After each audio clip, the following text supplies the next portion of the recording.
C'est l'heure de votre journal sur Radio Nour présenté par Maël Manomba. Radio Nour, il est 16h. Assalamu alaikum auditeurs de Radio Nour et bon confort d'écoute sur la passion du savoir. Bon jeûne du mois de Ramadan. 5 jours après l'audience accordée par son excellence gabonais Ali Bongo Ondimba à Philippe Mangou, l'ambassadeur de la Côte d'Ivoire au Gabon, son excellence Ali Bongo Ondimba reçoit son homologue ivoirien Alassane Dramane Ouattara en visite de travail.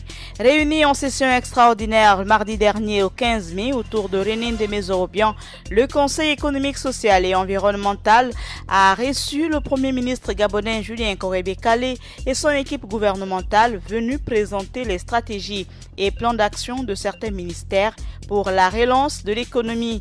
Le ministre gabonais du pétrole, du gaz et des hydrocarbures, Pascal Wagné-Ambouroué, a été auditionné mardi 14 mai dernier à Libreville par les sénateurs membres de la Commission des affaires économiques, de la production et des échanges. Le projet de loi portant réglementation du secteur des hydrocarbures au Gabon était au cœur des débats. Cette audience intervient après l'adoption en première lecture de ce projet de texte le 3 mai dernier à l'Assemblée nationale par les députés.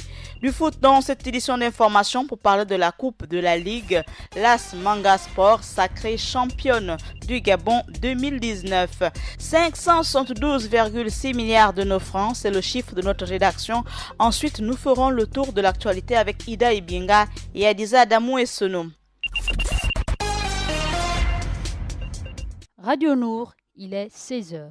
Une semaine après le Togolais fort Gnassingbé et Adema, c'est au tour de l'Ivoirien Alassane Dramane Ouattara de rendre visite au numéro 1 gabonais, son excellence Ali Bongo Ondimba. 5 jours après l'audience accordée par Ali Bongo Ondimba à Philippe Mangou, l'ambassadeur de la Côte d'Ivoire au Gabon, les deux chefs d'État auront des échanges sur le renforcement de la coopération bilatérale et multisectorielle entre Libreville et Abidjan, mais également sur des sujets d'intérêt commun liés entre eux aux questions de paix, de sécurité et de développement des sous-régions Afrique centrale et Afrique de l'Ouest, selon le palais du bord de mer. La dernière visite d'Alassane Ouattara au Gabon remonte à août 2015. Le président ivoirien était venu à Libreville pour prendre part à la 4e édition du New York Forum Africa. Il n'avait pas pu se rendre au Gabon en 2016 pour assister à l'investiture de son excellence gabonais Ali Bongo Ondimba. À l'époque, le dirigeant ivoirien avait justifié son absence par l'actualité de son pays. Réuni en session extraordinaire mardi 15 mai dernier autour de René de Mézorobian, le Conseil économique, social et environnemental, le CS, a reçu le Premier ministre gabonais Julien Korébé-Kalé et son équipe gouvernementale venus présenter les stratégies et plans d'action de certains ministères pour la relance de l'économie. Cette rencontre s'inscrit dans le cadre du dialogue initié par le chef du gouvernement Julien Korébé-Kalé avec l'ensemble des institutions de la République, dont le Conseil économique, social et environnemental, afin de permettre au chef de l'exécutif et son équipe de partager aux membres du Conseil les grands axes de l'action gouvernementale. Il s'agit notamment des réformes structurelles, sectorielles, les mesures gouvernementales prioritaires et le dialogue permanent multidimensionnel. Le Conseil a recommandé fortement à ses hôtes que toutes les réformes sectorielles fassent l'objet au préalable d'une large concertation avec les partenaires sociaux afin d'éviter tout probable débordement et à déplorer la forte pression fiscale exercée sur les ménages par la multitude de nouvelles taxes, la charge de la dette évaluée à 946 milliards de francs CFA, en plus de la faiblesse du rythme de diversification de l'économie.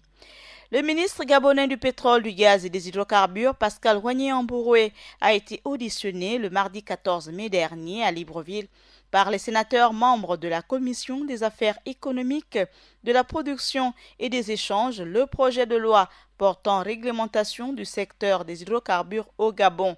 Cette audition intervient après l'adoption en première lecture de ce projet de texte le 3 mai dernier à l'Assemblée nationale par les députés. Le projet de texte sera examiné et analysé en profondeur par les sénateurs avant son adoption en séance plénière. L'association sportive Manga Sport a remporté la première édition de la Coupe de la Ligue de football organisée par la Ligue nationale de football dirigée par Brice Mbika Djambou en dominant en finale l'Ozo Sport de l'Astourville 2-0 samedi 11 mai dernier au stade Augustin Monédan de Siban.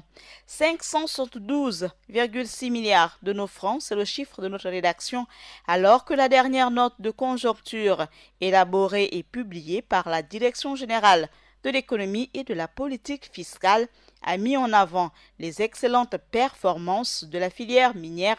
Le groupe Eramet Maison Mère de la compagnie minière de l'Ogooué Comilogue vient de confirmer cette tendance. Ainsi, dans un récent rapport, la multinationale française a annoncé avoir réalisé plus de 873 millions d'euros de chiffre d'affaires, soit 572,6 milliards de francs CFA au premier trimestre de l'année 2019, avec une production record en 2018 dépassant les 5,2 millions de tonnes.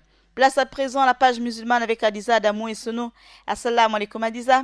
Wa alaykoum salam Maël. 3 titres dans cette page musulmane. On parle au Niger d'une embuscade meurtrière contre l'armée. On évoque au Soudan les contours de la future autorité de transition qui se précise. Et on termine au Moyen-Orient avec l'attaque des drones contre le pétrole saoudien qui a eu lieu ce mardi 14 mai 2019.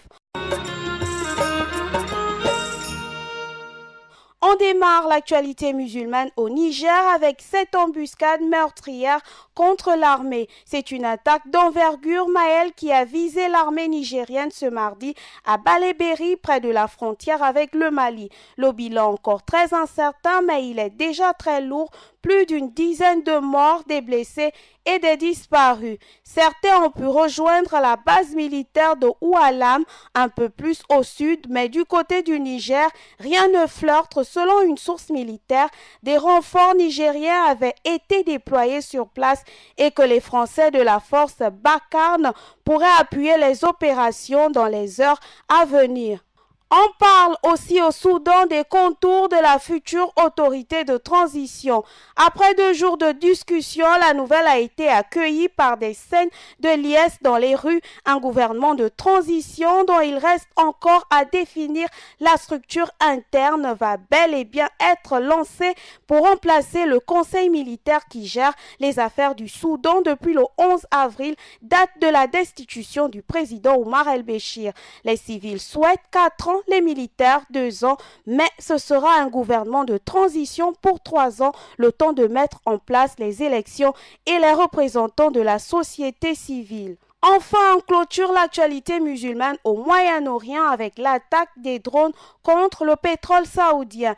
Des drones armés ont ciblé des installations pétrolières près de Riyad, en Arabie Saoudite. Les rebelles Houthis du Yémen revendiquent cette opération qui est une réponse aux crimes saoudiens. Le royaume saoudien mène une guerre meurtrière au Yémen depuis 2015. L'attaque aurait été menée à l'aide de 7 drones armés selon la chaîne de télévision Al-Masira contrôlée par les rebelles Houthis. Tôt ce mardi, des engins explosifs ont été lâchés sur 2 stations de pompage de pétrole. L'une d'elles prend feu, mais les autorités saoudiennes minimisent rapidement les dégâts. Voilà donc les informations proposées dans la page musulmane. Sur ce, je vous souhaite un bon Ramadan Kérim 1440 et surtout, assalamu alaikum chez vous. Merci Adiza. Le reste de l'actualité à travers le monde avec Ida Ibinga. Nous ouvrons notre page à l'international par le Soudan avec un record sur la transition politique de 3 ans. Nous ouvrons notre actualité internationale Maël par le Soudan avec une nouvelle étape dans la recherche d'un accord entre l'armée soudanaise et les représentants des manifestants. C'est tard dans la nuit du mardi 14 mai dernier que l'armée a annoncé être arrivée à un accord sur une période de transition politique de 3 ans en vue de transfert de pouvoir aux civils. Il faut préciser que le général Yasser Atta, membre du conseil militaire, qui a annoncé le compromis trouvé entre les militaires et les représentants des manifestants. Nous allons ensuite en Corée du Sud où l'ex-otage sud-coréen au Burkina Faso est arrivé mardi 14 mai dernier à Séoul. L'actualité se poursuit en Corée du Sud. Il s'agit Maël de la touriste sud-coréenne prise en otage et libérée la semaine dernière au Burkina Faso par un commando des forces spéciales françaises est arrivé le mardi 14 mai dernier en après-midi à Séoul. Rappelons que l'ex-otage nommé Jang est âgé de 40 ans. Disons qu'elle est en bonne santé, mais a besoin de soutien psychologique, a précisé le ministre sud-coréen des Affaires étrangères. Ajoutons qu'une partie de l'opinion critique son voyage dans une zone dont l'accès était fortement déconseillé par les autorités sud-coréennes. Retenons que l'ex-otage est une simple touriste qui partait faire le tour du monde. Nous fermons cette page avec la tension qui monte devant l'ambassade du Venezuela à Washington. Nous bouclons notre actualité internationale avec la tension qui monte devant l'ambassade du Venezuela à Washington.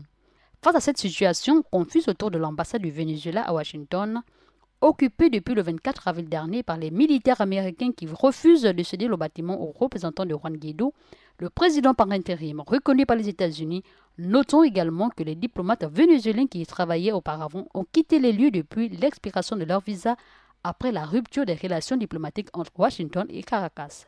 Merci Maël, c'est tout pour cette page internationale. Merci Daibinga, merci à Diza Adamou et Sono. Merci également à Paturel Minsa pour la mise en onde de cette édition d'information à la présentation. Maël Manomba de Mouabi, bonne suite des programmes sur nos ondes, la passion du savoir, la Radio Nour et bon jeûne du mois de Ramadan. Radio Nour, il est 16h.